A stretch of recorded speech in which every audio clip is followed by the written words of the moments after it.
너희들아 여호와를 즐거워하라. 찬송은 정직한 자들의 마땅히 할 바니라.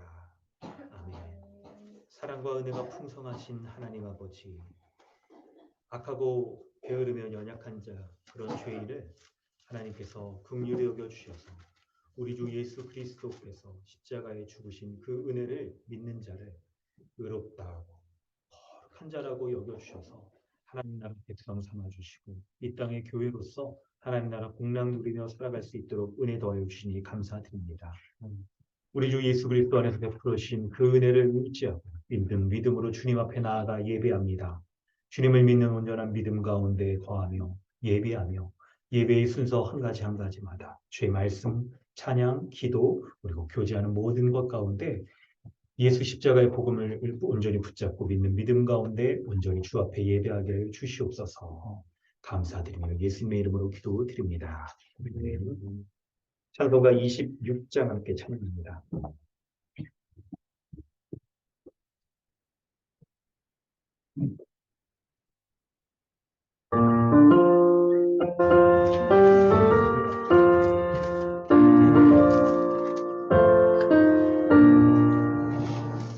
구세주를 아리를 찬송하고 찬송하세. 만과 뜻과 힘 다하여 경배드리세. 주를 알지 못한 이들 주같이 인도하사 그의 피로 구속하니 찬송 부르세. 약한 사람 도움받아 시험 중에 참게 되니 모든 죄를 이길 힘은 믿음뿐이라. 진리 되신 우리 주는 영원토록 변함없네. 성도들아 주를 믿어 길이 섬기세. 주보를 참고하여 사도신경으로 신앙을 고백하고 주기도문으로 기도하겠습니다. 나는 전능하신 아버지 하나님 천지의 창조주를 믿습니다. 나는 그의 유일하신 아들 우리 주 예수 그리스도를 믿습니다. 그는 성령으로 잉태되어 동정녀 마리아에게서 나시고 본디오 빌라도에게 고난을 받아 십자가에 못 박혀 죽으시고 장사된 지 사흘 만에 죽은 자 가운데서 다시 살아나셨으며 하늘에 오르시어 전능하신 아버지 하나님 우편에 앉아 계시다가 거기로부터 살아있는 자와 죽은 자를 심판하러 오십니다. 나는 성령을 믿으며 거룩한 공교회와 성도의 교제와 죄를 용서받는 것과 몸의 부활과 영생을 믿습니다. 아멘. 하늘에 계신 우리 아버지여, 이름이 거룩히 여김을 받으시오며 나라가 임하시오며 뜻이 하늘에서 이루어진 것 같이 땅에서 이루어지며 오늘 우리에게 일용할 양식을 주시옵고 우리가 우리에게 죄진 자를 사하여 준 것 같이 우리 죄를 사하여 주시옵고 우리를 시험에 들게 하지 마시옵고 다만 악에서 구하시옵소서. 나라와 권세와 영광이 아버지께 영원히 있사옵나이다. 아멘. 하이데베르그 교리 문답은 48, 49 문답입니다. 그런데 그리스도의 신성이 있는 곳마다 인성이 있는 것이 아니라면 그리스도의 두 본성이 서로 나뉜다는 것입니까? 결국 그렇지 않습니다. 신성은 아무 곳에도 갇히지 않고 어디나 계십니다. 그러므로 신성은 그가 취하신 인성을 초월함이 분명하며 그러나 동시에 인성 안에 거하고 인격적으로 결합되어 있습니다. 그리스도께서 하늘에 오르심은 우리에게 어떤 유익을 줍니까? 첫째, 그리스도는 우리의 대원자로서 하늘에서 우리를 위해 그의 아버지 앞에서 간구하셨습니다. 둘째, 우리의 몸이 그리스도 안에서 하늘에 있으며 이것은 머리 대신 그리스도께서 그의 지체인 우리를 그에게 앞으로 올리실 것에 대한 확실한 보증입니다. 셋째, 그리스도는 그 보증으로 그의 성령을 우리에게 보내시며 우리는 성령의 능력으로 말미암아 그리스도께서 하나님 우편에 앉아 계신 위의 것을 구하고 땅의 것을 구하지 않습니다. 아멘. 이 시간 우리 함께 기도하겠습니다. 예수 그리스도께서는 십자가에 죽으시고 부활하신 이후에 그분의 몸을 가지고 하늘에 오르셔서 모든 만물을 지금 왕으로서 다스리고 계십니다. 주님의 다스림, 그 다스림에 순종하는 우리 그러한 교회가 되어지며 모든 만물을 그리스도의 다스림 가운데 순종하게 하셔서 그리스도의 그 영광과 충만을 채워주시는데 그 영광과 충만의 첫 분깃이 바로 교회인 것입니다.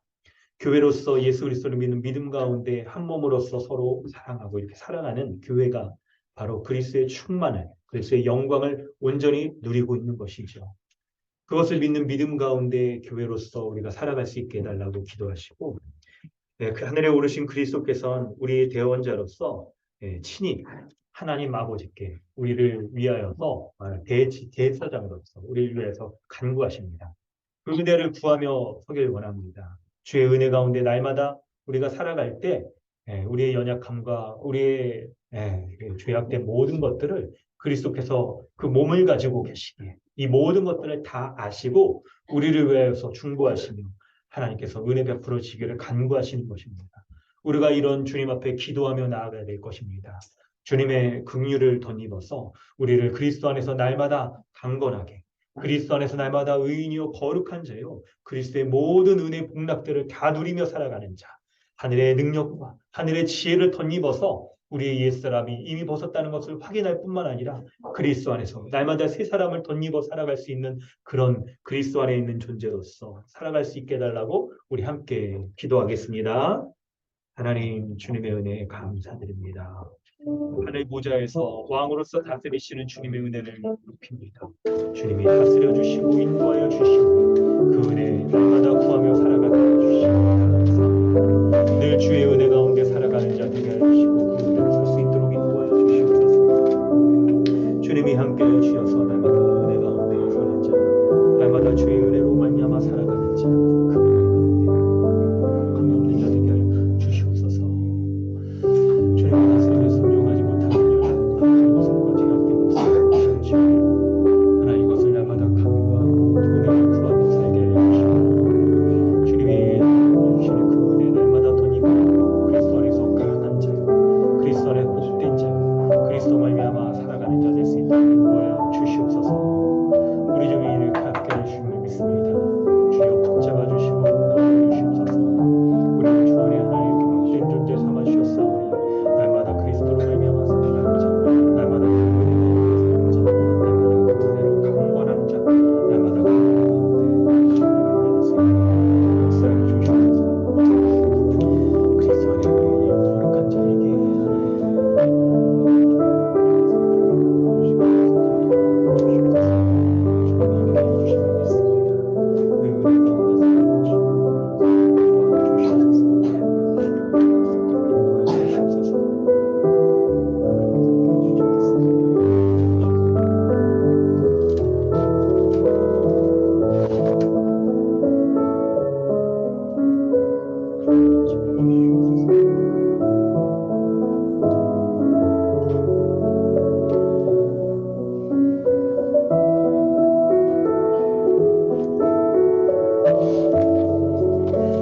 하나님 아버지 주님의 은혜에 감사드립니다. 오늘도 우리를 이 예배 자리에 불러주셨사오니 우리가 그리스도 안에서 우리의 모든 죄를 용서받아 그리고 하나님과 화평하고 그리고 사람들과도 온전한 하나됨을 누릴 수 있는 그런 자들로 여겨주시오니 감사드립니다. 우리가 참으로 그리스도 안에 있기만 하면 그 은혜의 복락들을 누리며 그리스도 안에서 의인된 것을 우리가 믿기만 하면 우리의 모든 삶 가운데서 주님이 역사하셔서 그리스도의 거룩의 열매를 맺어가신다는 이 복음을 우리가 믿습니다. 늘 주의 성령으로 말미암아 예배하는 우리의 심령 가운데 성도들 가운데 주님 역사해 주셔서 말씀이 우리 가운데 심겨지게 하시고 주님의 그 말씀 붙잡으며 살아갈 때 그 말씀이 우리 가운데 온전히 열매 맺어 나아갈 수 있는 은혜 더하여 주시옵소서. 감사드리며 예수님의 이름으로 기도드립니다. 아멘. 찬송가 254장 찬양한 후에 김정우 연구원 기도해 주십니다.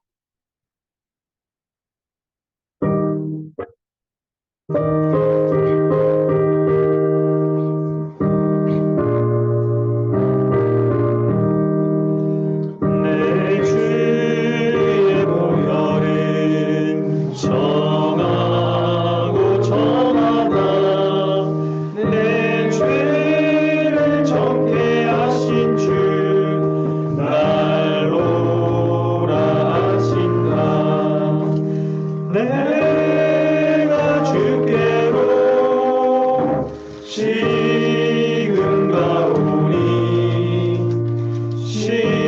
십자가의 보혈로 날 씻어주소서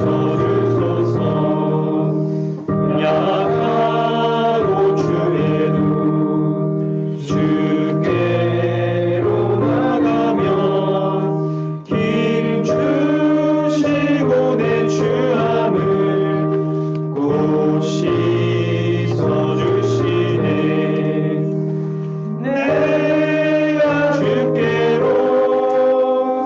지금 가오니 십자가의 보혈로 날 씻어주소서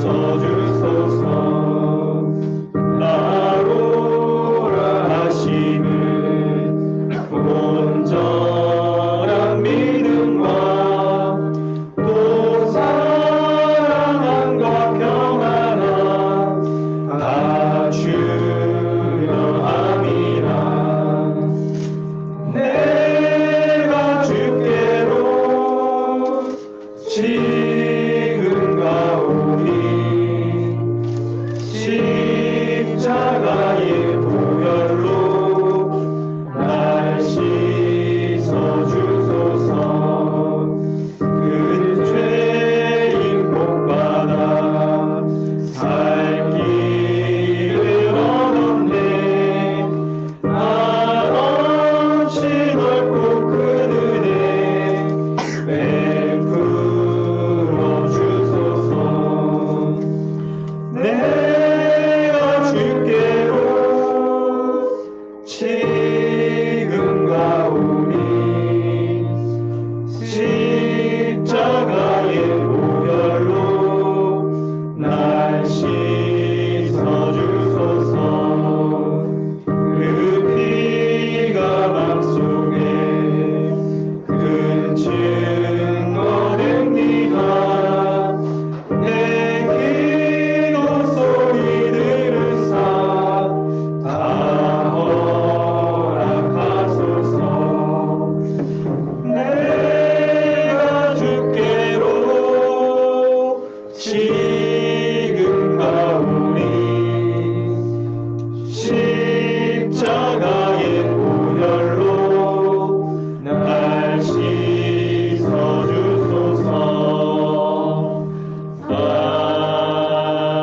아멘. 다 함께 기도하시겠습니다. 세상을 창조하시고 복을 주시며 예수 그리스도를 통해 우리를 교회로 부르신 하나님, 오늘도 예배로 이 복을 누리게 하심에 감사합니다. 서로가 서로를 돕고 섬기며 함께 말씀 배우기에 힘쓰고 하나님께 받은 사랑을 통해 지체들을 사랑하게 하시니 더욱 감사합니다. 하지만 죄인인 우리는 하나님의 말씀에 불순종하고 내가 하나님보다 높아지려는 이 죄인된 마음을 고백합니다. 세상과 타협하고 타협을 정당화하며 하나님이 주이심을 거부하고 부정하는 철저한 죄인인 것을 용서하여 주옵소서. 매일매일 자신의 죄를 고백하고 회개하며 용서를 구하게 하시고 다시는 죄인의 모습으로 살아가지 않도록 각자의 삶 가운데 은혜를 허락하여 주옵소서. 이런 죄인인 우리를 예수 그리스도의 형벌대속적 죽음을 통해 죄를 사하시고 더 나아가 안식을 누리게 하시니 더욱 감사합니다. 오늘도 말씀을 통해 우리에게 주실 은혜를 기대합니다. 출애굽 때 주셨던 만나처럼 우리에게 일용할 양식을 먹이시고 들은 말씀을 통해 한 주의 삶, 앞으로의 삶을 세상과 구별되어 거룩한 삶을 살아가고 열매를 맺는 삶을 살아가는 저희가 될 수 있기를 소망합니다. 계속해서 기도하게 하시고 각자의 삶과 우리의 교회의 때에 따라 필요한 것들을 채우실 주님을 기대합니다. 분명히 우리 교회를 통해 이루실 하나님의 뜻이 있음을 확신합니다. 계속해서 함께 이 길을 달려갈 수 있도록 우리와 함께하여 주옵소서. 말씀을 전하실 때마다 은혜가 있게 하시고 듣는 사람 모두가 바른 복음 아래 바른 신앙을 세워갈 수 있는 귀한 은혜를 허락하여 주옵소서. 아이들을 위해 기도합니다. 사랑과 말씀으로 아이들을 가르치고 양육하여 굳은 믿음의 자녀로 살아가게 하옵소서. 우리를 사랑하시는 주님, 주신 사랑의 모든 것에 감사드리며 예수님의 이름으로 기도드립니다. 아멘.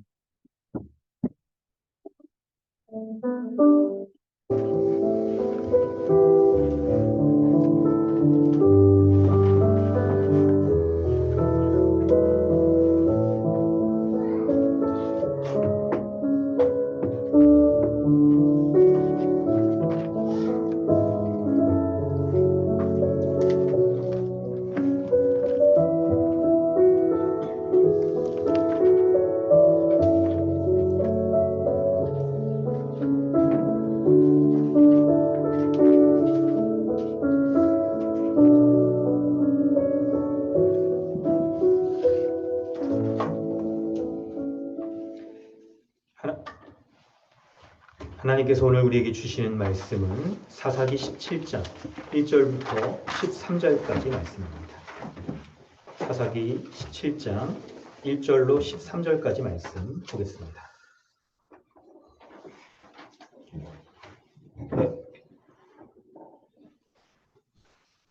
에브라임 산지에 미가라 이름하는 사람이 있더니 그의 어머니에게 이르되 어머니께서 은 1,100을 잃어버리셨으므로 저주하시고 내 귀에도 말씀하셨더니 보소서 그 은이 내게 있나이다. 내가 그것을 가졌나이다 하니 그의 어머니가 이르되 내 아들이 여호와께 복받기를 원하노라 하니라. 미가가 은 1,100을 그의 어머니에게 도로 주매 그의 어머니가 이르되 내가 내 아들을 위하여 한 신상을 새기며 한 신상을 부어 만들기 위해 내 손에서 이 은을 여호와께 거룩히 드리노라. 그러므로 내가 이제 이 은을 내게 도로 주리라. 미가가 그 은을 그의 어머니에게 도로 주었으므로 어머니가 그 은 200을 가져다가 은장색에게 주어 한 신상을 새기고 한 신상을 부어 만들었더니 그 신상이 미가의 집에 있더라. 그 사람 미가에게 신당이 있으므로 그가 에봇과 드라빔을 만들고 하나들을 세워 그의 제사장으로 삼았더라. 그때에는 이스라엘의 왕이 없었으므로 사람마다 자기 소견에 오른 대로 행하였더라. 유다 가족에 속한 유다 베들레헴에 한 청년이 있었으니 그는 레위인으로서 거기서 거류하였더라. 그 사람이 거주할 곳을 찾고자 하여 그 성읍 유다 베들레헴을 떠나가다가 에브라임 산지로 가서 미가의 집에 이르매 미가가 그에게 묻되 너는 어디서부터 오느냐 하니 그가 이르되 나는 유다 베들레헴의 레위인으로서 거류할 곳을 찾으러 가노라 하는지라. 미가가 그에게 이르되 내가 나와 함께 거주하며 나를 위하여 아버지와 제사장이 되라. 내가 해마다 은 10과 의복 한 벌과 먹을 것을 주리라 하므로 그 레위인이 들어갔더라. 그 레위인이 그 사람과 함께 거주하기를 만족하게 생각했으니 이는 그 청년이 미가의 아들 중 하나같이 됨이라. 미가가 그 레위인을 거룩하게 구별하며 그 청년이 미가의 제사장이 되어 그 집에 있더라. 이에 미가가 이르되 레위인이 내 제사장이 되었으니 이제 여호와께서 내게 복 주실 줄을 아노라 하니라. 아멘. 할렐루야. 오늘도 예배 자리에 나오신 모든 여러분 환영합니다. 우리 좌우 앞에 계신 분과 인사하겠습니다. 안녕하세요. 반갑습니다.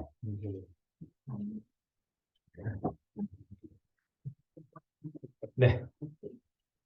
우리 사사기 17장 오늘 말씀을 살피려고 합니다. 우리가 계속해서 히브리서 말씀을 이렇게 쭉 살펴보다가 사사기 17장 말씀을 오늘 다음 주 18장까지 이렇게 살펴보려고 합니다. 갑자기 이렇게 신약 본문을 보다가 구약으로 갑자기 돼서 여러분 좀 배경 지식이나 이런 것들도 필요할 부분이 있을 텐데 그런 것들을 여러분 미리 주보를 토요일에 올려드리죠. 본문하고 이걸 찾아보시면 좋겠고 한 가지 우리가 도움이 될 만한 건 요 사사 시대는 이스라엘 백성들이 그렇죠? 가나안 땅에 출애굽한 이후에 이제 광야 생활을 하다가 가나안 땅에 들어가잖아요. 그래서 가나안 땅 족속들을 이렇게 정복하고 그리고 그곳에서 살아갈 때 하나님께서 이스라엘이 어떤 이제 특별한 일들을 당해 어떤 사건들을 당합니다. 그때 하나님을 대신해서 다스리는 사사를 보내주세요. 그래서 사사가 다스린 사사라는 말 자체가 더 저지 판관 이죠 다스리는 사람 이런 것들을 말해요. 그래서 하나님의 다스림을 대신해서 대행하는 그런 모습들이 바로 사사 시대 아주 중요한 특징들인데 그런데 이 사사 시대의 이 특징들을 보면 하나님이 사사를 세우셔서 하나님을 대신 통치하게 하실 때 하나님의 통치를 하는 그 사사와 같은 역할을 하는 이 통치자 있죠? 영적 지도자가 어떤 면에서 중요한가를 하나 알 수 있고 그런 영적 지도자를 보낼 때 이스라엘의 어떤 이제 백성들의 특별한 상황들이 각각 있어요. 여러분이 알고 있는 유명한 사사들 있죠? 아시는 사사 있으세요? 있죠? 지금 이름 생각 안 나지만 있어 다 있어. 있죠 뭐 이렇게 삼손 뭐를 아니면 뭐 이렇게 있어요. 기드온 이런 사람들이 이제 유명한 사사들인데 그때 이스라엘 백성들이 어떤 특별한 상황 가운데 처할 때 그들이 믿고 있는 이 믿음이 어떤 것인지가 이제 여실히 드러나요. 사사가 이제 판관으로서 이제 판결을 내리는 거거든요. 그들이 하나님 앞에 어떤 모습인지 바로 살아가는지가 이제 드러납니다. 그럴 때, 요 사사기 이 전체의 주제가 뭔지를 알 수 있게 해주는 오늘 본문의 내용이 6절이에요. 그때에는 이스라엘의 왕이 없었으므로 사람마다 자기 소견에 오른 대로 행하였더라 라는 이 말씀. 이 말씀이 오늘 본문의 이제 아주 핵심일 뿐만 아니라 사사기를 전체를 관통하는 아주 중요한 주제입니다. 사실 요 말이, 요 어휘가 사사기 계속 이제 반복적으로 드러나요. 그래서 사사기를 읽는 사람들이 사사기 전체의 이 사건을 어떻게 바라봐야 되는지에 대한 가이드를 해주고 있는 거죠. 그런 걸 보는 겁니다. 역사적으로 본다면 이스라엘은 아직 왕이 없었던 시대예요. 이스라엘 주변에 이 나라들은 왕이 세워져 있는 왕정 국가였습니다. 그런데 이 이스라엘은 왕정 국가가 아니라 사사들이 다스리는 나라예요. 사사들은 임시직이거든요, 임시직. 특별한 사건에 있을 때 이제 세워지는 나라였어요. 그럴 때 왕이 세워져야 된다. 우리도 강력한 있죠. 이 왕권을 가진 이제 왕이 딱 세워져서 나라를 이끌어가야 된다라는 면도 있겠는데 그 왕조차도 하나님의 다스림을 대행하는 사람이잖아요. 그래서 요 왕은 단순한 인간 왕이 아니라 하나님을 왕으로 섬기지 않을 때 벌어지는 일들을 지금 보여주고 있는 거예요. 그 의미가. 그거 여러분 우리가 살펴보려고 합니다. 그럼 본문이 익숙치 않으신 분들도 있을 것 같고, 있죠? 절별로 흐름을 파악하는 게 조금 이게 매끄럽지 않을 수가 있어요. 이게 잘 여러분 따라오시기 바랍니다. 1절부터 이렇게 설명을 해볼게요. 17장에 보면 이 미가라는 사람이 등장합니다. 이 사람이 에브라임 산지에 살고 있는 사람이에요. 미가라는 사람이 있는데 그런데 2절에 보니까 미가의 어머니가 돈을 잃어버렸어요. 은 1,100을 잃어버려서 저주를 합니다. 누가 이걸 훔쳐갔는지 그냥 아주 그냥 뭐 있죠? 예를 들면 뭐 급사를 자가 아니고 그냥 에이 빌어먹을 할 텐데 이런 이제 저주를 내린 거예요. 자기 아들이 그런 게 모르고. 근데 이제 미가가 자기 어머니가 그렇게 저주하는 거를 보고 웃어서 그 일이 내게 있나이다 라고 내가 그것을 가져가 있나이다 하면서 자백을 하는 거죠. 그러면서 어머니에게 이걸 돌려주려고 하는데 그럼 이 은 1,100이라는 돈이 얼마나 되는지 단위를 아실 필요가 있는데 오늘날하고 다르기 때문에 우리가 어림잡아서만 알 수 있는데 본문을 보면 10절에 미가가 어떤 레위인을 제사장으로 세우려고 할 때 그때 해마다 은 10을 준다라고 했죠. 그러니까 연봉으로 치면 은 10이 대충 얼마인지 이제 우리가 할 수 있는데 뭐 여러분 이제 우리 벌이에 따라 다르겠지만 한 3,000에서 뭐 하여튼 뭐 왔다 갔다 이렇게 하겠죠. 그럴 거예요. 그래서 한 3천이라고만 쳐도 최소로 그죠? 은 1,100은 한 33억 정도 되는 거죠. 굉장한 돈이에요. 지금 놀랍죠, 여러분. 이 집에 33억을 갖고 있습니다. 보관하고 있고 이거를 훔쳐갈 수 있는 막 그런 이제 그런 거 집이에요. 꽤 이제 잘 사는 집이죠. 사실 근데 여러분 요 1절과 2절 상황을 2절 마지막 절 보기 전에 상황만 놓고 보면 이건 이제 미가가 어머니 돈을 훔친 겁니다. 그래서 도둑질하지 말라라는 십계명을 어긴 것과 함께 어머니의 것이기 때문에 이제 부모를 공경하라는 말씀, 요 계명 또한 어긴 십계명이 아주 중대한 계명을 어기는 그런 상태예요. 그런 상태입니다. 특별히 여러분 십계명의 순서를 따질 때 1계명에서 4계명 하나님에 대한 계명 그리고 5계명을 따질 때 사람에게 대한 계명의 첫째가 여러분 뭐예요? 부모에 대한 거잖아요. 이제 아주 이 출발부터가 굉장히 이게 뭔가 잘못되어 있는 거. 십계명의 구조를 지금 우리가 이제 십계명 보니까 구조를 통해서 볼 때 사람에 대한 계명의 첫 번째를 어겼다는 것은 하나님에 대한 계명에 여러분 어떻게 연결되겠어요? 이런 이제 추론이 가능한 거죠. 성경적인 지식을 갖고 있을 때 그건 이제 처음부터 너무 말을 많이 말하면 재미가 안 들어요. 사실 이게 우리가 살피던 강화체 본문과 다르게 이야기치, 내러티브 본문은 마치 우리가 드라마 볼 때 기승전결, 일단적인 위기절정, 결말을 통해서 이 감동과 이 재미와 그리고 교훈을 주듯이 그렇게 흘러가기 때문에 처음에 제가 너무 다 말해버리면 재미없을 거예요. 이제 그런 거다. 그런 거죠. 그렇기 때문에 여러분 이건 굉장히 지금 심각한 죄인 거예요. 굉장히 심각한 죄. 그런데 2절 마지막 절 보세요. 미가 어머니가 뭐라고 말합니까? 그의 어머니가 이르되 내 아들이 여호와께 복받기를 원하노라 하니라. 아니 이게 여러분 이게 무슨 황당한 이게 시츄에이션입니까 이게. 지금 너무 흐름이 이상한 거예요 이게. 원래대로 하자면 자기 아들이라도 돈을 훔쳐갔으면 야이 그쵸. 약간 이제 그 벤소리에 이게 나와야 돼. 이게 정상이야. 그런데 아니 내 아들이 여호와께 복받기를 원하노라라고 말한 것을 딱 이겨 놓고 볼 때 이게 지금 어머니가 이게 약간 이게 정상이 아니다. 정상이 아니다는 걸 여러분 우리가 알 수 있는 거예요. 그러면서 3절에 미가가 은 1,100을 그의 어머니에게 도로 주었는데 그의 어머니가 한 행동을 없어요. 그의 어머니가 이르되 내가 내 아들을 위하여 한 신상을 새기며 한 신상을 부어 만들기 위해서 내가 내 손에서 이 은을 여호와께 거룩히 드리노라 라고 말을 해요. 아니 이 모습은 2절과 연결할 때 자기 자식에게 아들에게 저주를 한 거기 때문에 그 저주를 취소하기 위해서 저주를 아들에게 돌려지지 않기 위해서 하나님께 대하여서 지금 뭔가를 이걸 드리는 거예요. 하나님께 대하여서. 그런데 여러분 그 모습이 되게 웃기죠. 하나님이 기뻐할 만한 저주를 돌릴 만한 하나님이 기뻐할 만한 일을 하는데 그 행동이 뭐예요? 신상을 만드는 거예요.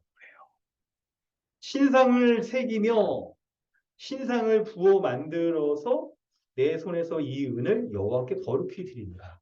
라고 지금 얘기를 하고 있는 거예요. 이게. 여러분 이 어머니는요. 미가의 어머니는 굉장히 종교성이 많은 사람이에요. 분명해요. 하나님께 대하여서 막 이렇게 거룩히 드리고 그럴 마음이 있는 사람입니다. 그런데 가만 보면 그 방법이 굉장히 지금 이상하다는 걸 우리가 감을 잡을 수가 있어요.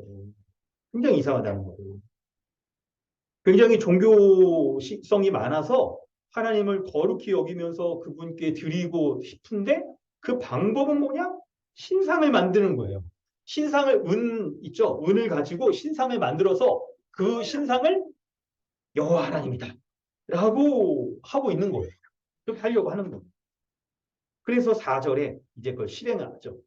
4절에 미가가 그 은을 그의 어머니에게 도로 줬는데 어머니가 은 200을 가져다가 은장색에게 줘. 은으로 이제 세공하는 사람이죠. 줘서 한 신상을 새기고 한 신상을 부어 만들었더니 그 신상이 미가의 집에 있더라. 라고 하면서 미가의 집에 신상을 만들었습니다. 그런데 더 이상한 건 5절에 알고 보니까 그 집에 이미 신당이 있대요. 신당을 차려놓고 있는데 신상은 없었던 거야. 그래서 신당 가운데 딱 신상을 이제 드디어 이제 만든 거죠. 근데 이미 그 집에는 신당이 있었고 또 뭐까지 있었냐면 에봇과 드라빔을 만들었대요. 그리고 한 아들을 세워 그의 제사장으로 삼았다라고 말을 하는 거예요. 에봇은 뭐냐면 제사장이 제사 드릴 때 입는 옷, 에봇이에요. 드라빔은 뭐냐? 제사장이 이거 우림과 둠빔을 가지고 있죠. 하나님의 뜻을 구별하려고 할 때 사용하는 하나님의 뜻이 무엇인지 알려고 할 때 사용하는 도구가 드라빔. 제사장. 그래서 에봇과 드라빔을 여러분 이거 잘 보면 굉장히 뭔가 이 이스라엘 백성들이 하나님께 제사하며 하나님 앞에 또 예배하고 하나님의 뜻을 구하고 하나님의 복 받기를 원할 때 갖추는 외형적인 모습들이 하나하나 갖춰간다는 걸 지금 우리가 감을 잡을 수 있어. 신상을 만들고 이미 신당은 있었어. 그래서 이 기회에 신상도 만들고 그리고 한 아들도 세워서 에봇과 드라빔을 가지고 이 제사장으로 삼았다라고 말합니다. 여러분 미가의 집이 에봇과 드라빔을 만들 수 있을 정도로 굉장히 돈이 많고 실제로 이렇게 재력뿐만 아니라 여러분 이게 보통 에봇하고 드라빔은 원래 이렇게 만들 수가 없는 건데 이걸 만들 수 있을 정도라고 한다면 굉장히 영향력 있는 그런 집이라는 걸 우리가 파악을 할 수가 있는 거죠. 파악을 할 수가 있는 거예요. 근데 여러분 지금 이 굉장히 엉뚱하고 어떻게 보면 약간 기괴스럽기까지 한 이 모습은요. 6절에 그 이유가 설명되고 있는데 그 이유가 그때에 이스라엘의 왕이 없었습니다. 하나님을 왕으로 제대로 믿고 섬기고 있지 않기 때문에 있죠. 모든 하나님 앞에 예배하는 이런 것들이 다 지금 무너져 있는.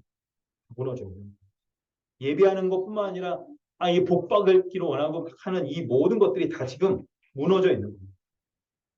그런데 여러분, 이건 미가 집안의 한 이 부모와 자식 간에 있는 벌어진 미가 집안만의 일은 분명히 아니고 7절부터 내용들을 우리가 살펴보면 더 우리는 본문의 의미들을 잘 알아갈 수가 있습니다.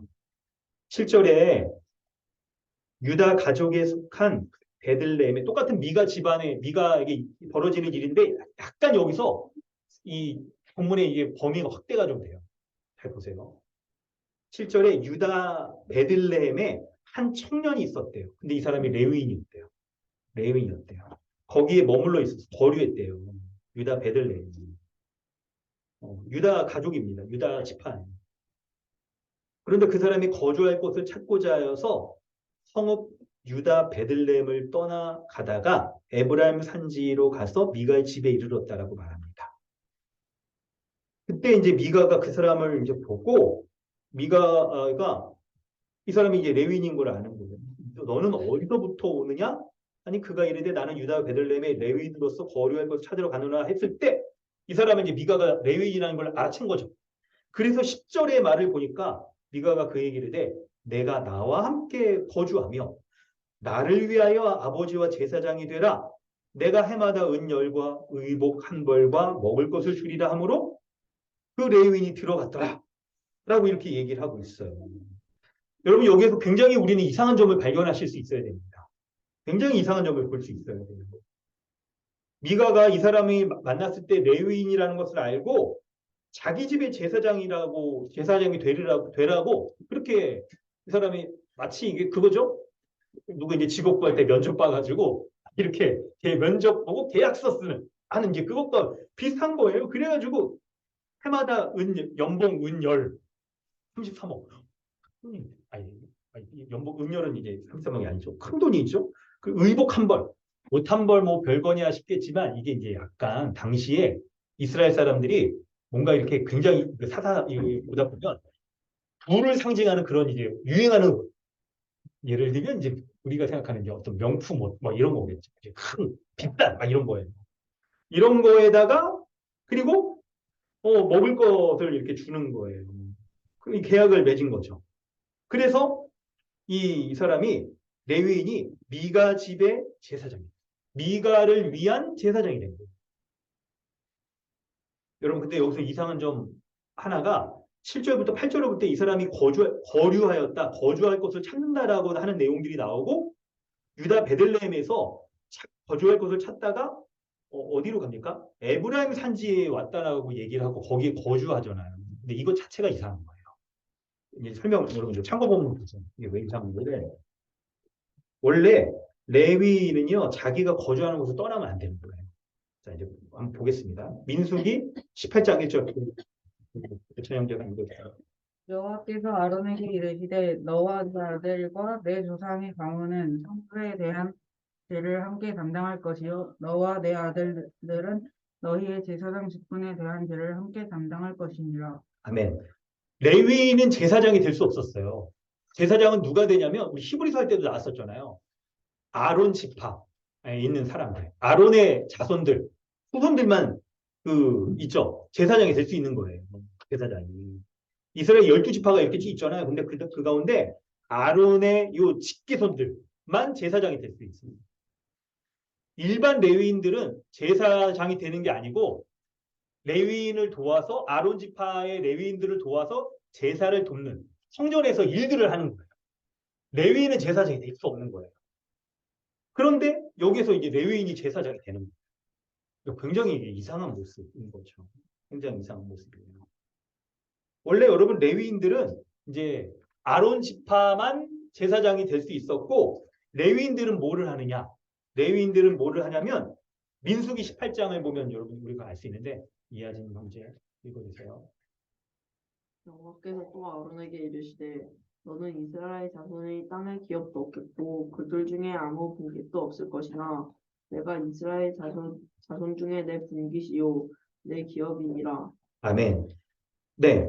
그 이스라엘 민족들이 원래 그 12지파가 그렇죠. 여호수아와 함께 이제 가나안 땅을 정복한 다음에 땅을 이제 다 분배를 받습니다. 12지파들이. 근데 여러분 여기서 요 제사장 레위 지파는 분배를 받지 않아요. 분배받지 않아. 받지 않고 각 지파에서 11조를 드린 것을 가지고 생활하고 그럽니다.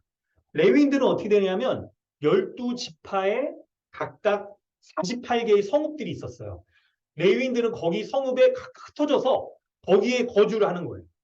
흩어진 성읍에 거주를 해서 그 지파 사람들에게 율법을 가르치는 역할을 레위인들이 하고 그리고 이제 레위인들 중에 48개에 흩어져 있는 레위인들 가운데 순번을 정해서 제사장들과 함께 이제 제사를 돕는 일들을 하는 겁니다. 그래서 순번 때 제사를 드리러 가는 것 외에 자기가 속한 성읍에서 벗어나지 못하는 거예요. 그 성읍에서 살면서 그 성읍의 사람들이 공개를 받아서 살아가는 거예요. 살아가는 거예요. 자기 지역을 떠나면 안 되는 겁니다. 그거 자체가 굉장히 이상한 거예요. 게다가 지금 미가와 함께 머문 장소 유다 베들레헴은 48개 성읍에 속하지 않아요. 레위인들이 머물 수 있는 48개 성읍에 속하지 않아요. 그러니까 지금 이거 떠난 것도 이상한 거고 있죠. 성읍에 유다 베들레헴에 간 것도 이상한 거. 이런 거예요. 이미 그가 레위인으로서의 마땅히 그 지파에 머물면서 성읍에 머물면서 해야 될 그런 모습들을 완전히 지금 잃어버리고 명목상의 레위인 같은 그런 모습인 거죠. 그리고 그것도 이상한데 제사장으로도 세워질 수 없는 사람인데 미가와 함께 미가의 제안을 받아서 지금 미가 집의 제사장이 되었어요. 이 사람은 자기 지파 이게 떠나고 그럴 때 여러분 아직 있죠. 그 각각의 지파에서 이방 민족을 다 내쫓고 그러지 못한 상태이고 그랬을 때 굉장히 그곳에 살기가 어렵고 백성들 살기가 어렵고 그러면 경제적으로 또 공개받는 것도 어렵고 그럴 모습이 있었을 거예요. 여러 이유가 있겠죠. 자기가 거할 그 성읍, 그 지파의 땅에 마음에 안 들었을 겁니다. 그래서 자기가 보기에 좋은 땅을 찾아서 이제 떠나는 거예요. 근데 이곳에 와서 미가가 제시하는 걸 보니까 야, 은열과 의복 한 벌과 먹을 것을 준다라고 했을 때 굉장히 마음에 들었을 겁니다. 이거를. 굉장히 이곳에 머물기를 좋게 여겼을 거예요. 게다가 이 뭐라고 말합니까? 나를 위하여 아버지와 제사장이 되라. 나이가 어떻든지 간에 이스라엘의 레위인들과 이 제사장들은요. 말씀을 가르치고 제사를 지내기 때문에 아비로서 영적인 아비로서의 그쪽 사람들에게 이제 그 대우를 받는 거예요. 그 제사장이 되고 아비로서도 역할을 해라. 막 이런 거죠. 이런 거예요. 근데 여러분 결국 어떻게 됩니까? 이 아비라는 말이 여기 딱 이렇게 갈 때 11절에 근데 반전이 있죠. 그 청년이 미가의 아들 중 하나 같이 됐다고 했잖아요. 아비로서의 딱 그런 역할을 하는 게 아니라 고용된 사람이기 때문에 그 사람이 원하는 대로 이렇게 해줄 수밖에 없을 거예요. 미가가 원하는 대로. 어떤 거예요? 복받기를 원하는 대로 제사장이 딱 이제 우림과 둠빔을 통해서 하나님의 뜻이 이겁니다. 막 이렇게 거기다가 맞춰주고 이럴 수밖에 없을 모습일 거예요. 근데 미가의 측면에서 보면 지금까지 여러분 이 모습이 제사장을 세우고 하는 일련의 모든 모습이 굉장히 율법에 합당한 조건들이라고 미가가 여겼습니다. 그러니까 합법적이라고 여겼을 거예요. 사실 여러분 6절에까지 끝내도 될 텐데 신당도 있죠. 신상도 있죠. 애복과 드라밈도 있고 제사장도 있잖아요. 근데 그 제사장이 자기 아들 중에 적통이 아니잖아요. 자기 아들 중에 세운 사람이잖아요. 그래서 7절 이하에 그나마 레위인 족속을 통해서 제사장이 조금이라도 가까운 사람으로 딱 세우려고 하는 이런 시도들을 하고 있는 거예요. 지금 조금이라도 더 종교적인 이런 것들 가지고 합법적으로 만들려고. 아마 여러분 약간 성경을 우리가 이렇게 추리하면 그렇지만 17장 여기 부록이 있다라고 한다면 레위인 말고 진짜 제사장이 어떤 사람을 만났다고 한다면 아유 열이 뭡니까? 은수를 줘서라도 이제 제사장을 삼으려고 했어. 이런 시도까지 할 정도로 외형적으로 이제 딱 조건들을 갖추려고 하는 그런 모습을 보이는 거예요. 이 모습들이. 여러분 미가가 보기에는 이 모든 게 다 합당한 조건들, 율법의 기준에 합당한 조건들을 채우려고 하는 모습이었을 겁니다. 그런데 여러분 어떨까요? 왜 그랬을까요? 이런 것들을 갖춰야만 하나님이 내게 13절에 이제 여호와께서 내게 복 주실 줄 안다.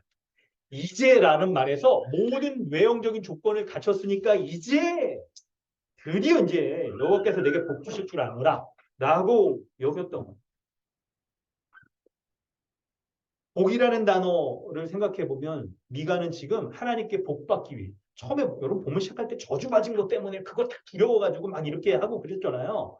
하나님께 합당한 복을 받고자 하는 모습이 있는데 그건 여러분 우리는 누구나 다 가져야죠. 하나님 앞에 복 받고 살아가야 되죠. 그런데 그 방식이 스스로가 만들어내는 방식들, 외형적으로 합법적인 것들을 갖추는 방식들로 마치 복을 만들어낼 수 있을 것처럼 여기고 있는 미가의 모습을 우리가 보는 거예요. 여러분 본문의 내용을 이제 설명을 했습니다. 이 본문은 레위인의 타락과 한 집안, 이 이제 어머니와 미가의 타락, 이것이 서로 결부되어 있어요. 레위인, 종교인과 성도, 이 모습이 연결되어 있는 거예요. 타락한 모습입니다. 타락에는 온통 여러분 이걸 보여줍니다. 곳곳이 다 타락했어요.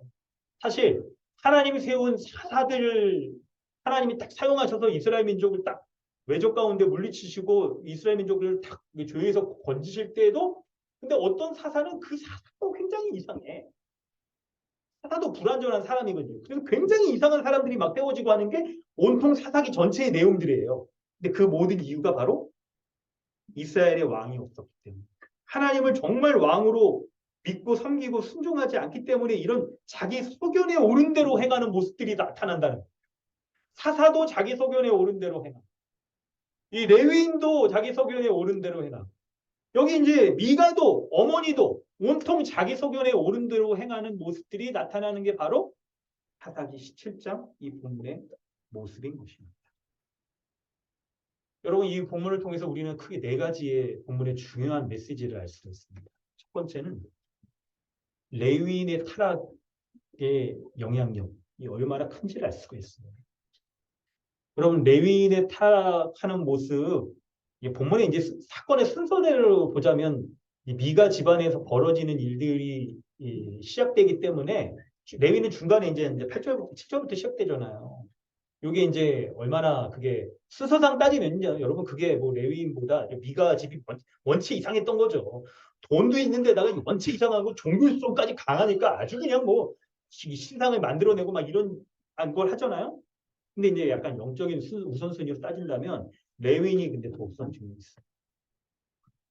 레위인의 타락은 이스라엘 민족 전체의 타락과 그리고 한 시대의 타락을 가져옵니다. 한 시대의 타락을 가져옵니다 그래서 여러분 하나님이 레위인을 딱 그 지파에 있죠.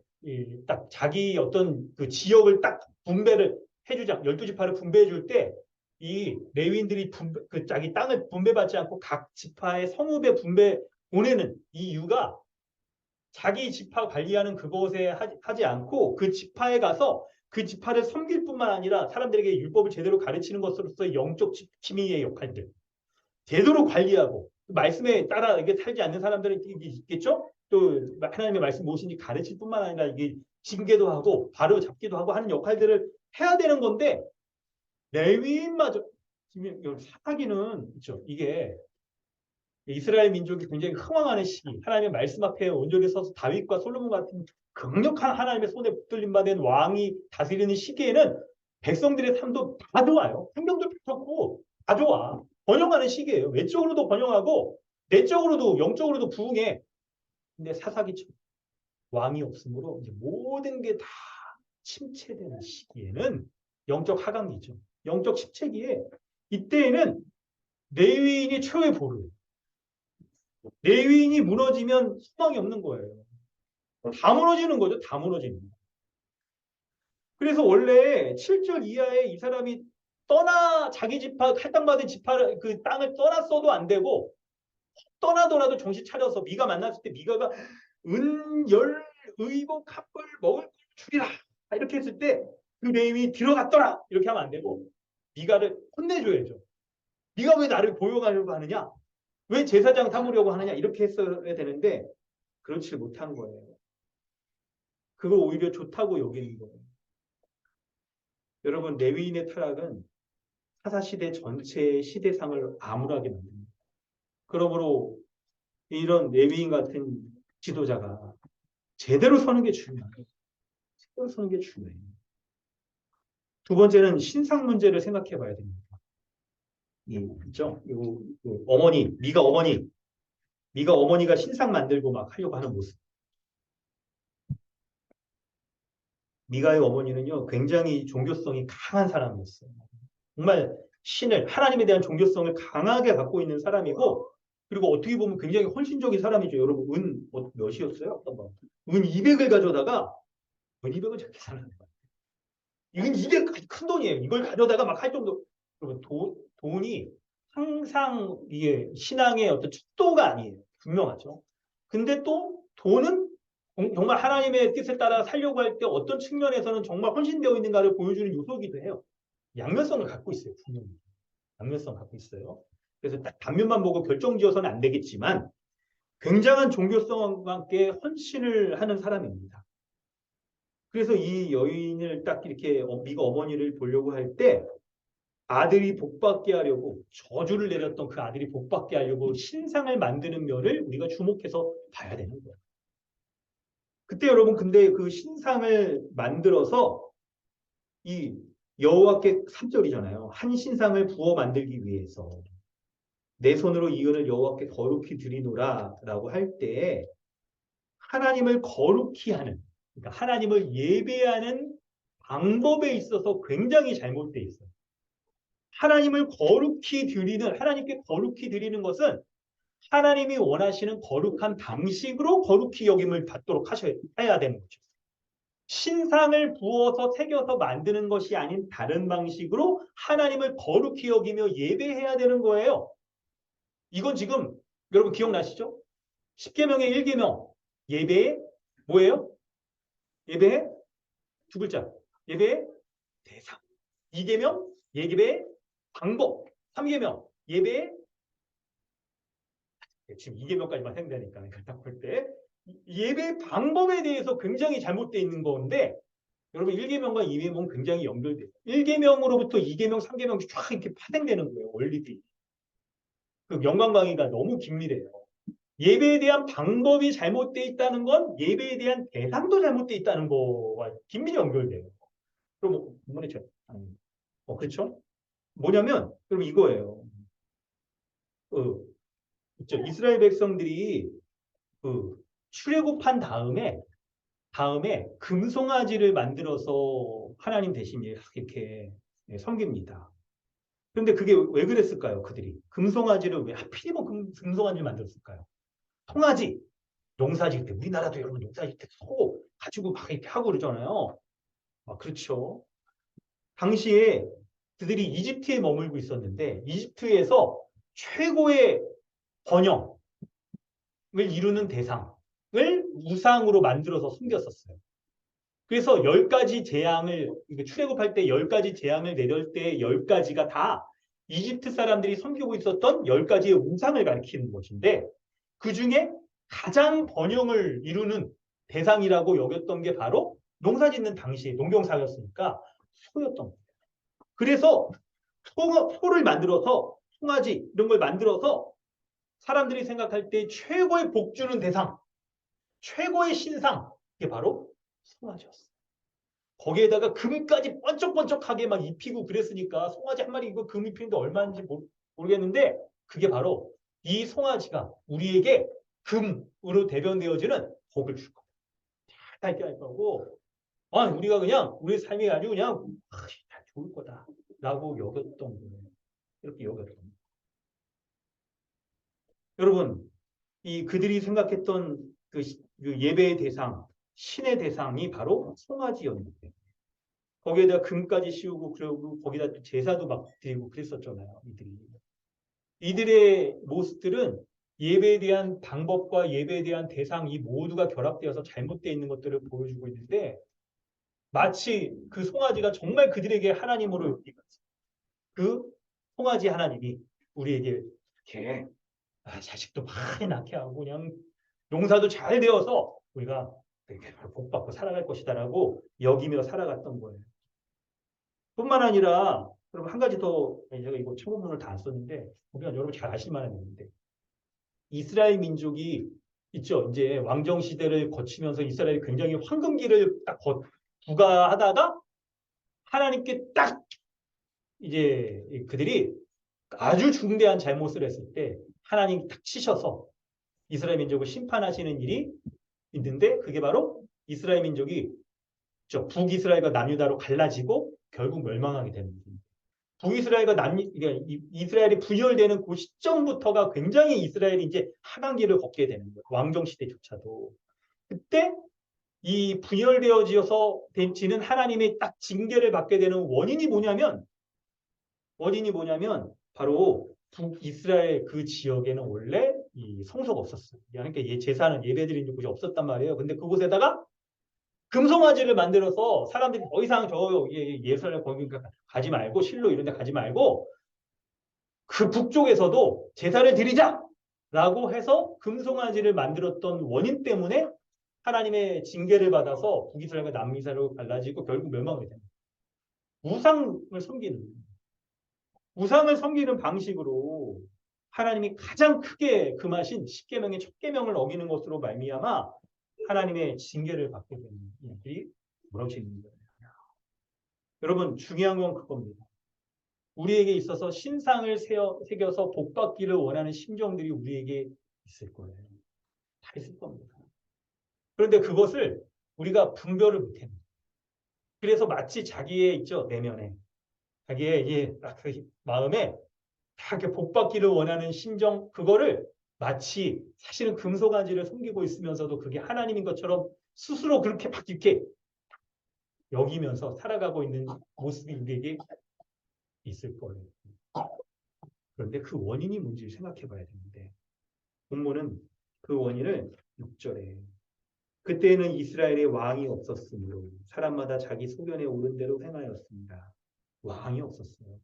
하나님이 없었고 가장 중요한 건 이 하나님의 율법에 따라서 제사를 어떤 방식으로 드려야 되는지를 정확히 알려주고 그래야 되는 이 말씀이 무시했던 거예요. 말씀이 아주 제대로 가르쳐지고 지키지 못했던 이유가 그 중심에 있어요. 그래서 막 하나님이 이 저주를 정말 내리실까봐 이 저주를 복으로 바꾸기 위해서 신상도 만들고 막 이렇게 종교적인 열심들을 막 가지고 막 복받기만을 원하는 막 이런 모습들이 사람들에게 많아지는 거예요. 여러분 이거 약간 반비례합니다.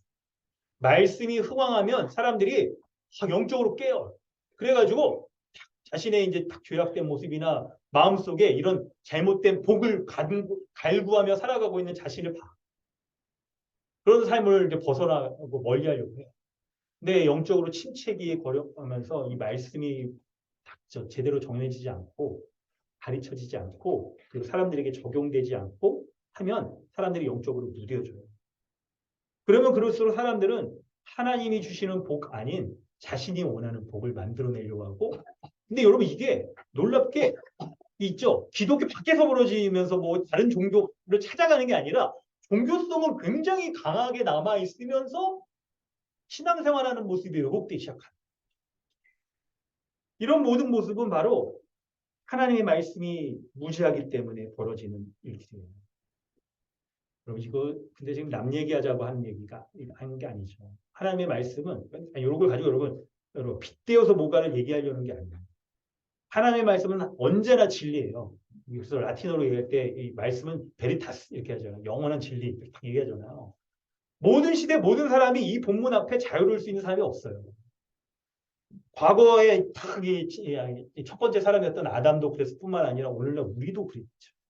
영원한 항구적인 진리예요. 그런 면에서 우리를 돌아봐야 되는 건데 바로 여러분 그겁니다. 말씀이 제대로 이렇게 전해지지 못하고 말씀에 순종하지 않을 때 여러분 기독교 전체가 타락합니다. 목사의 책임이 우선적이고 성도 개개인의 책임이 만만치 않죠. 그 원인은 어디에서 나오는 거냐면 여러분 어떤 한 개인에게 찾아야 되는 게 아니라 말씀에 무지하기 때문에 이스라엘의 왕이 없었기 때문에 하나님이 말씀을 통하여 우리의 왕적 통치를 행하실 때 말씀이 없기 때문에 벌어지는 일들이라는 걸 계속 이걸 강조를 하고 있는 거예요. 말씀이 없기 때문에 여러분 이런 일들이 벌어지는 겁니다. 하나님에 대한 거룩한 지식이 부지하면 한편 거룩한 지식이 부지하기 때문에 잘못된 지식으로 자꾸 왜곡돼. 그래서 강한 종교성은 갖고 있으면서 다른 지식이 없다 보니까 자꾸 이거 왜곡되게 뭔가 부산물들만 만들어지는 거예요. 제대로 컨트롤 C, 컨트롤 V 해가지고 만들어지면 좋겠지만 원본이 없으니 자꾸 잘못된 것들만 만들어지는 겁니다. 하나님의 거룩한 지식은 하나님에 대한 온전한 형상. 여러분 지금 신상을 만드는 것들은 하나님이 어떤 분이시며 그분이 행하시는 일들이 무엇인지를 알고자 하는 그런 이제 순수한 열망들인 거죠. 원래는. 그런데 그게 왜곡되면 하나님에 대한 이 모습, 하나님에 대한 지식이 왜곡될 때 그때 예배도 왜곡돼요. 교회도 왜곡됩니다. 교회가 무엇인지에 대한 지식도 왜곡돼요. 신자가 무엇인지에 대한 것도 왜곡되고 우리는 어떻게 살아야 되는지에 대한 것들도 다 왜곡되기 시작하는 거예요. 이게 그냥 눈덩이 털음이 아니지. 이게 점점 하강기니까 점점 다 왜곡 있죠. 마치 이게 처음에 있죠. 뭐 분별이 잘 안 되는 것 하면서 점점 침강 다 이렇게 왜곡돼요. 이게 딱 타락하면서 점점 이게 가라앉게 되는 일들이 벌어지게 되는 겁니다. 그럴 때 여러분 이런 일들이 있어야 됩니다. 원래는 이게 레위인의 문제이기 때문에 교회에서 목사가 말씀으로 잘 가르치고 권면하는 게 필요하죠. 하나님의 뜻을 분별해 우림과 둠빔 하나님의 뜻을 분별하여서 가르치는 역할들을 하고 실제 우리의 삶에 하나님이 원하시는 삶이 무엇인지를 분명하게 딱 알려주는 게 필요해요. 그리고 하나님이 복받기를 원하노라 하나님이 내게 복 주실 줄 아노라 이렇게 하는 모습에서 성도들이 하나님의 뜻에 따라 기뻐해야 될 것이 무엇인지를 목사가 알려줘야 돼요. 실제의 삶에서 성도들의 삶에서. 그런데 목사가 이렇게 권면을 할 때 여러분 이걸 우리가 볼 수 있을 겁니다. 성도들에게 이제 무엇이 성경적인지 아닌지를 분별하며 가르쳐야 되고 이걸 하나님이 기뻐하시고 이건 하나님 기뻐하시지 않는다라고 딱 분명하게 말을 해줘야 되는 거죠. 근데 이럴 수 있어요. 이렇게 반응할 수 있어요. 예. 아니 목사님은 왜 그렇게 생각하세요? 제가 믿는 하나님은 그렇지 않습니다. 이게 사람들이 이 하나님에 대한 지식이 왜곡될 때 그럴 수가 있는 거예요. 내가 만난 하나님은 그런 분이 아니에요. 사람마다 자기 경험에서 만난 하나님들이 있기 때문에. 그렇기 때문에 그 권면을 따를 수가 없습니다라고 이렇게 말할 수가 있는 거죠. 근데 원천적으로 더 심각한 문제는 가르치는 사람의 편에 일단 있어요. 이게 원래. 그래서 목사가 가르칠 때에도 성경에 근거해서 가르치지 않으면 바뀌기가 굉장히 어렵죠. 그리고 이게 지속적으로 누적되면 성경에 근거하지 않은 가르침인데도 분별력을 잃어버려서 그게 성경에 나타난 진짜 하나님의 말씀인지 아니면 이게 뭔가 이렇게 있죠. 조작하는 매니플레이션 이렇게 하는 것으로서 사람들의 생각을 조작하려고 하는 것인지 사람들이 무뎌지기 시작해요. 이게 이단들의 특징이 그렇죠. 근데 우선 이제 우리는 그런 것들은 아니고 교회 안에서 할 때 말씀을 가지고 말씀 성경 있는 성경 말씀 그대로를 가르치고 그 권면이나 메시지와 가르침이 성경에 의해서 근거한 것이라고 한다면 그것을 또 받을 수 있는 그것에 순종할 수 있는 이런 모습이 있어야 되는 것이 정말 중요한 거죠. 이 메시지 진위성이 바로 본문으로부터 드러나서 전해져야 할 때 이 전하는 자도 하나님의 말씀이라는 것을 전할 수 있습니다. 든든 성도의 측면에서도 말씀을 순종하고 신앙생활 가운데 자기가 어떻게 해야 되는지를 분별받아서 자신의 생각이 무엇이 잘못되어 있는지 혹 나에게 강한 종교성이 나의 생각과 고취되어서 하고 있는 것은 아닌가. 내가 하나님을 섬기는 것인가 나의 생각을 강화하는 것인가를 분별할 수 있어요. 게다가 여러분 이 본문에서 있죠. 오늘 본문에서 그렇죠? 이런 요소가 있어요. 전하는 자가 말씀으로 잘 가르쳐야 되는 면과 받는 성도가 그 가르침과 권변이 성경에 기초한 하나님의 뜻인가를 분명히 분별해서 따라야 되는 측면이 있고 성도가 살아가는 삶의 정황이 영향을 받는 외부로부터 영향을 받는 면이 한 측면이 또 있어요. 그게 뭐예요?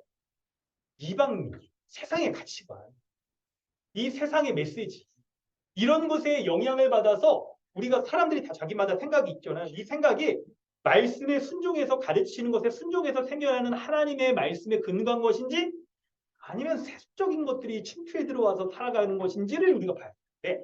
그게 오늘 본문에서는 조금 덜 나타나는데 사사기에서 이스라엘의 민족, 가나안 땅에 남아있는 이방 민족이죠. 이방 민족의 영향을 받아서 이방 여자와 삼손이 결혼하고 하는 등등의 모습들이 바로 그런 측면을 말해주고 있는 거예요. 오히려 삼손이 낳을 때부터 나시린이었기 때문에 그는 하나님의 거룩한 뜻을 알고 이방 여인과 결혼하거나 이런 것들을 막아야 되는데도 불구하고 이방 여인과 결혼하면서 이방인의 영향을 받고 그러잖아요. 그러니까 그런 측면이 있는 거예요. 그래서 여러분 살펴봐야 됩니다. 말씀의 권면을 받아서 이거 순종하며 살아가려고 할 때 우리의 생각들을 말씀에 순종하지 못하도록 하는 그 한 국면이 바로 우리가 살아가는 삶에서의 세상적인 메시지와 그것에 의해서 영향을 받아서 내가 구축되어 있는 모습이 있지 않는지를 돌아보는 것이 너무나도 필요한 거예요. 돌아보는 것이. 여러분, 사랑하는 성도 여러분, 그러므로 우리는 성경으로 돌아가요. 성경으로 돌아가요.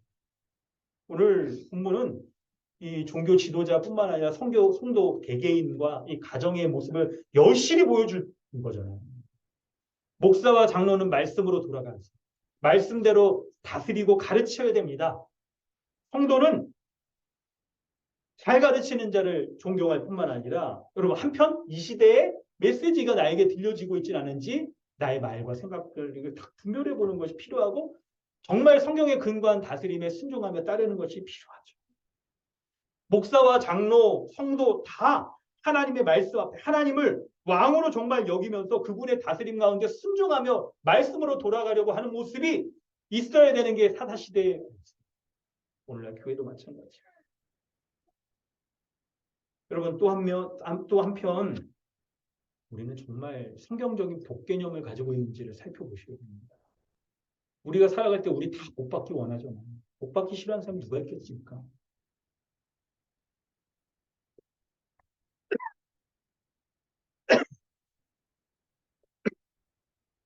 그런데 여러분 이게 약간 이게 분별이 어려워요. 이게 교회 밖에서 벌어지는 사람들이야 우상을 정말 섬기고 이방 종교를 섬기기 때문에 우리가 그들이 구하는 복들은 굉장히 이상한 복들이다. 우리가 요소는 비슷할 때 있어도 분별할 수가 있는데 교회 안에서 벌어지는 거기 때문에 이게 분별이 필요한 부분이 있어요. 그럼 우리 안에서 우리가 정말 이런 미가의 어머니가 이렇게 구하고 막 그런 대로 이 세속적인 복과 번영을 구하는 사람이 누가 있겠어요? 그걸 대놓고 하는 사람 아무도 없을 거예요. 근데 은밀한 이 세속적인 복, 은밀한 형태로서의 세속적인 복, 마치 금송아지를 만들어 놓고 그것이 진짜 하나님인 것이냐 자기가 속고 예배하는 그런 모습이 우리 가운데 있을 수가 있는 거죠. 어떨 때 우리에게 그런 면들이 나타날까요? 우리 안에 우리가 뭔가를 강하게 이루고자 하는 열망들이 있을 때, 바랄 때, 그때 종교성이 발휘돼요. 그래서 우리가 어떤 아주 특별한 자신의 삶에서 어떤 영역에 굉장히 내가 지금 집중하고 그래서 그것을 이루고자 하는 일들이 벌어질 때 뭔가 간절히 원하는 그 마음들을 가지고 있을 때 그때 돌아봐야 됩니다. 그때 나의 동기가 정말 무엇인지, 순전한 것인지, 하나님의 말씀이 합당한 것인지. 근데 그런 거 점검되지 않고 나에게 지금 너무나도 이게 우선순위 중요하고 급박하고 우선순위 중요하기 때문에 이거 그냥 이뤄달라고 이거 원한다고 구체적으로 내가 지금 하지 않냐고 할 때 우리가 이상해질 수 있는 거예요. 이거 이루어달라고 온갖 이 시스템들을 만들어낼 수 있는 거예요. 신당도 만들고 신상도 만들고 또 애복과 드라빔도 만들고 아들을 제사장으로 채우는 것처럼 우리 스스로의 종교성을 만족시키기 위해 자기의 생각을 강화시키며 그것을 이뤄내기 위해 온갖 요소들을 만들어낼 수 있는 게 우리인 거예요. 우리. 근데 여러분 이런 생각을 이제 해야 됩니다. 정말 성경적인 복을 우리가 구한다면 우리는 무엇을 구해야 됩니까? 우린과 둠빔을 통해서 우리는 뭘 분별해야 되는가? 바로 우리가 정말 하나님의 뜻을 구하며 주의 나라를 위해서 살아가고 있는 자인지를 돌아봐야 됩니다. 내가 지금 이거 하려고 하는 게 하나님 나라에 합당한 것을 내가 구하려고 살아간 것인지 아닌지 아니면 내가 나를 만족시키기 위해서 지금 뭐 이렇게 행하려고 하면서도 이게 하나님의 뜻이다라는 정당성을 구해내려고 하는 것인지를 알 되는 것이죠. 여러분 우리는 사람이라는 존재는 굉장히 있죠. 내가 뭔가 간절히 원하는 것에 자기를 드리게 돼 있어요. 자기를 드리면서 그냥 온 열정과 생각을 집중해서 탁 하기도 하고 돈과 재정적인 거나 시간이나 이런 것들 다 투자를 해서 살아가게 되는 존재가 바로 사람입니다. 한 면에서는 굉장히 우리는 어떤 면에서는 다면적인 존재이지만 뭔가 간절히 원하는 막 이런 면들이 생길 때 우리는 매우 거기에 집중해서 그거를 이루려고 하는 그런 면들도 있어요. 사람이라는 게 있죠.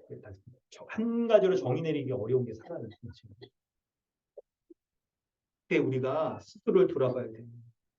자신이 정말 나 자신의 만족을 위해서 살아가는지 아니면 정말 내가 주를 위해서 살아가는지 나의 이 열망은 하나님을 만족시키기 위한 열망인지 자기 자신을 만족시키기 위한 열망인지를 돌아봐야 되는 거예요. 아무리 우리가 이 미가의 어머니처럼 종교성이 많더라도 그 종교성조차도 우리가 생각을 해봐야 돼요. 그래서 자기만의 하나님을 만들고 그 하나님을 만들어낸 우상이죠. 사실은 하나님이 아니라 내 마음에 숨기고 있는 거. 그래서 그거를 만족시키기 위해서 지금 신앙생활을 하고 있는 것은 아닌지를 돌아봐야 돼요. 내가 정말 하나님의 영광을 위해서 살아가고 있는지. 하나님의 영광을 위해서 살아간다면 나의 인생은 분명 거기 하나님께 내 인생 전부를 걸 거예요. 우리가 뭔가 우리의 인생에서도 정말 중요한 것을 행하려고 이뤄내려고 할 때 우리의 인생을 걸고 우리의 집중력과 시간을 다 정말 집중하듯이 하나님을 정말 내가 만들어낸 나의 우상이 아니라 정말 하나님의 하나님 되심을 높이며 살아갈 때 우리의 인생은 하나님 그분 한 분만 우리가 집중하며 그렇게 살아가는 존재. 이게 하나님을 만난 자의 모습이죠.